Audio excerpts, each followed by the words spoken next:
ஆண்டவராக இயேசு கிறிஸ்துவின் நாமத்தில் என் அன்பின் வாழ்த்துக்கள். இந்த காலை வேளையில் நம்முடைய தியானத்திற்காக நாம் தெரிந்து கொள்கிற வேத வசனம் நெகமியாவின் புத்தகம் 8வது அதிகாரம் 10வது வசனம். கர்த்தருக்குள் மகிழ்ச்சியாய் இருப்பதே உங்களுடைய பலன் என்றான். கர்த்தருக்குள் மகிழ்ச்சியாய் இருப்பதே உங்களுடைய பலன். பிரியமான கர்த்தருடைய பிள்ளைகளே, நாம் கர்த்தருக்குள் மகிழ்ச்சியாய் இருப்பதுதான் நமக்கு பலன். காரணம்,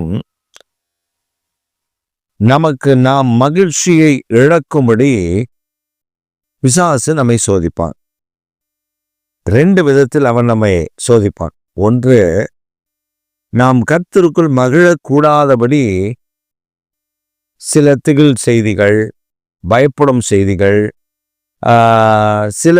பல காரியங்களை நம்முடைய இருதயத்தில் போட்டுக்கொண்டே இருப்பான். ஆனால் நாம ஸ்தோத்திரம் பண்ணி கர்த்தருக்குள் மகிழ்ச்சியாய் இருக்கும் பொழுது அது நமக்குள்ள பலத்தை தரும், நன்மையை தரும், சுகத்தை தரும், அற்புதம் செய்யும். பலவீனம் இருக்குன்னு வச்சுக்கோங்களேன். ஒரு மனிதனுக்கு ஒரு பலவீனம் இருக்கு. அந்த பலவீனத்திற்கு நடுவிலையும் அவன் கர்த்தருக்குள் மகிழ்ச்சியா இருக்கிறான்னா அதை விட பெரிய பலன் வேற ஒண்ணுமே கிடையாது. இங்க நெகேமியா சொல்லுவதற்கு காரணம், அலங்கம் கட்டப்படுகிறது. அலங்கம் கட்டப்பட்டு அந்த அலங்கத்தை பிரதிஷ்டை செய்ய போகிறார்கள். அந்த பிரதிஷ்டைக்கு முன்பாக இவன் சொல்லுகிறான், கட்டடத்தை கட்டியிருக்கிறோம், நாம் நம்முடைய நண்பர்களுக்கு பரிசுகளையும் நல்ல அதாவது உணவுகளையும் கொடுத்து, இனிப்புகளையும் கொடுத்து கொண்டாடுங்கள். நாம் கர்த்தருக்குள் மகிழ்ச்சியாய் இருப்பதே உங்களுடைய பலன் என்று சொன்னான். நாம் கர்த்தருக்குள் மகிழ்ச்சியாய் இருப்பதுதான் பலன், சோர்ந்து போய் இருப்பதல்ல. பிசாசு நம்ம ஒடுக்கணும்னா அவனுக்கு நல்ல வழி தெரியும். என்னன்னா, சோர்வடைய பண்ணிடுவான். காரணமே இல்லாம சோர்ந்து போய் உட்காந்துருவோம். சிலர் சொல்றது கேட்டிருக்கா, இருதயத்துல என்னன்னே தெரியல பாஸ்டர், ஒரு சோகம், ஒரு சோர்வாவே இருக்கு, ஏதோ ஒரு இதாவே இருக்கு அப்படின்வாங்க. அப்படியா? அப்ப என்ன பண்ணீங்க? என்ன ஒரே அழுக, ஒரே இது அப்படின்னு சொல்லுவாங்க. அவங்களை அறியாமலே அவங்களுடைய இருதயம் சோர்வடைந்திருக்கும். நான் சொல்லுவேன், கரங்களை உயர்த்தி இயேசு நல்லவர்னு சொல்லுங்க பார்ப்போம். ஆண்டவர் அந்த காரியத்தை மாற்றி விடுவார். அது என்னவா இருந்தாலும் சரி, அது என்ன பிரச்சனை, என்ன போராட்டம், என்ன நெருக்கடி, அது எதுவாக இருந்தாலும் நமக்கு கவலை இல்லை. கர்த்தருக்குள் மகிழ்ச்சியாய் இருப்பது தான் பலன்.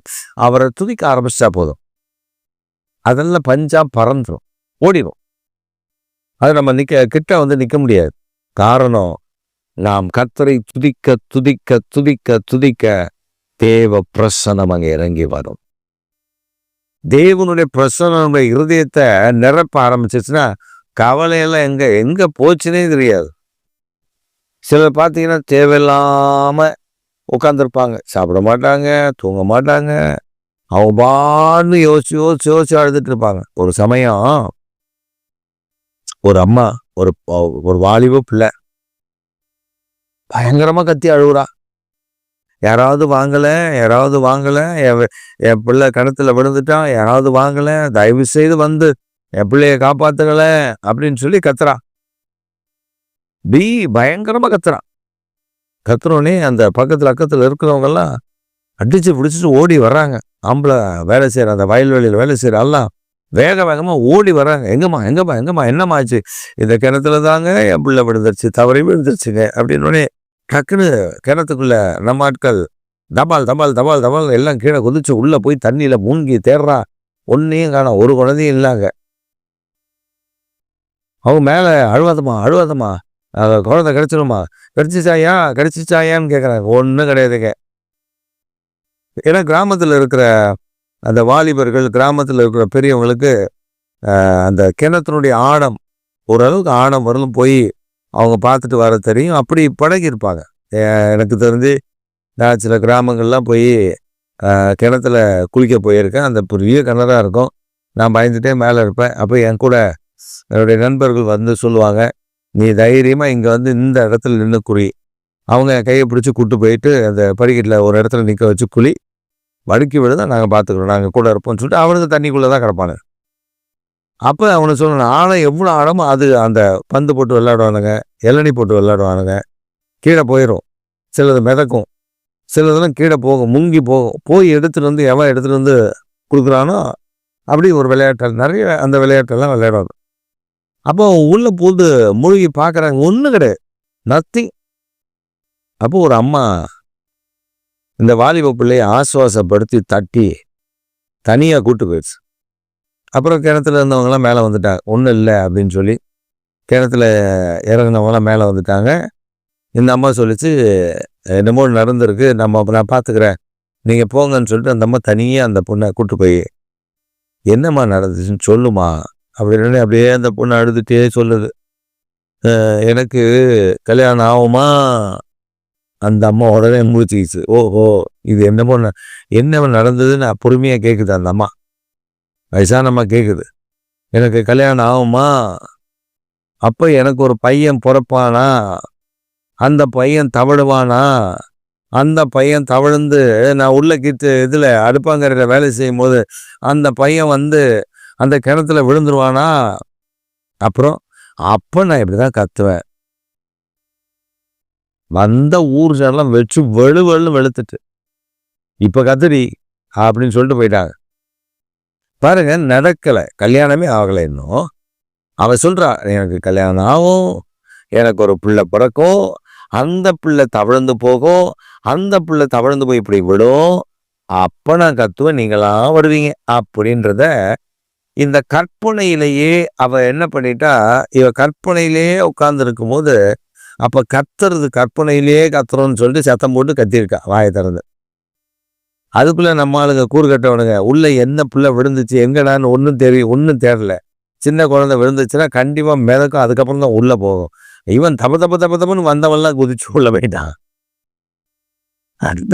அந்தவெல்லாம் குதிச்சு உள்ளே போய் ஒன்றும் இல்லைன்னு தொடாவிட்டு வெளில வரான். இதான் கவலை. நம்ம நடக்கவே நடந்திருக்காது, நடக்கிறதுக்கான வாய்ப்புகள் இல்லை. ஒருவேளை அப்படி நடக்கலாம் என்ற கற்பனையில சில நேரங்களில் பிசாசு நமக்கு பல கவலையை தருவான், பல வேதனையை தருவான். நம்ம அந்த கற்பனையிலே உட்காந்து அழுதுட்டு உட்காந்துருப்போம். நம்ம கேட்டா தெரியல, எனக்கே தெரியல, எனக்கு அழுகாட்சியா வருது, அழுகையா வருது, அழுதுட்டே இருக்கேன் அப்படின்லாம் சொல்றத நான் கேட்டிருக்கேன். நான் அப்போதான் சொல்லுவேன், உனக்கு அழுக வர்றதுக்கு என்ன பிரச்சனை? ஒன்றும் கிடையாது, நீ நல்லா தான் இருக்க, கரத்தை உயர்த்தி இயேசு நல்லவன் சொல்லு, உன் பிரச்சனை மாறிடும். ஆமேன். ஆண்டவர் அப்படிப்பட்ட கிருபையை செய்யத்தான் இந்த காலைவெளியில சொல்றாரு, கர்த்தருக்குள் மகிழ்ச்சியா இருப்பது தான் உங்க பலன். நீங்க சொல்லி பாருங்களேன், உங்க வீட்டில் பெரிய கண்ணாடி ஏதாவது இருந்ததுன்னா பீரோலையோ இல்லை முகம் பார்க்குற கண்ணாடிக்கு முன்னாடி போய் நின்றுட்டு சொல்லுங்க, நீ கர்த்தருக்குள் மகிழ்ச்சியா இருப்பதான் உனக்கு பலன், உனக்கு கர்த்தருக்குள் மகிழ்ச்சியா இருப்பது தான் பெரிய பலன் அப்படின்னு சொல்லி பாருங்களேன். அதை விட பெரிய ஆசீர்வாதம் வேற ஒன்றும் இல்லை, அதை விட பெரிய நம்பிக்கை, பெரிய பலன் வேற ஒன்றும் இல்லை. கர்த்தர் இந்த காலை வேளையில் உங்களுக்கு பலத்தை கொடுக்க விரும்புகிறார். கர்த்தருக்குள் மகிழ்ச்சியா இருக்கிற ஒரு பலன் உங்களுக்குள்ள இறங்கி வந்து பெரிய நன்மைகளை, பெரிய காரியங்களை செய்து தேவன் தம்முடைய நாமத்தை உயர்த்த போகிறார். இந்த காலவெளியில் அந்த ஆசீர்வாதத்தை உங்களுக்கு தருகிறபடினாலே ஆண்டவரை ஸ்தோத்திரித்து மகிமைப்படுத்து, தேவனுடைய நாமத்தை கனப்படுத்துங்கள். அவர் நல்லவர், அவர் சர்வ வல்லவர், அவர் சர்வ சிருஷ்டிக்கும் எஜமானராயிருக்கிறார். ஆமென், ஆமென்.